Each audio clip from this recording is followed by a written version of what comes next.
They have evolved from backyard gadgets to buzzing around on missions with emergency crews, dropping off deliveries, surveying construction sites, and even mapping utility lines.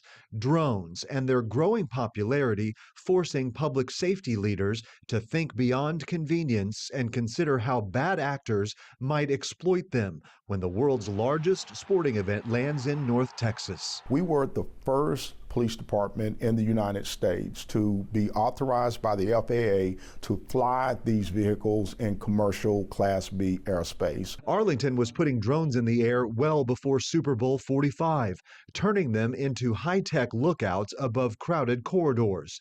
Now, as next year's World Cup looms, public safety concerns have surged. They may be used to deploy chemicals, some type of chemical weapon, some type of explosive device. And obviously, when we're talking about crowds and large crowds gathering, that would be catastrophic. And that's why the federal government is opening up access to a new funding source, the CUAS grant program. $500 million is being carved out, half dedicated specifically to World Cup host cities and states. Those funds will help agencies buy detection tools, scanning equipment, mapping software, and systems capable of intercepting suspicious aircraft. We're the air traffic control system for drones.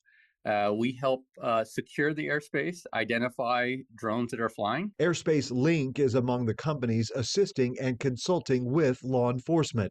Its AirHub dashboard can give local authorities a quick overview of what is airborne in a designated zone. It's almost like they need a license plate reader to know who's flying by.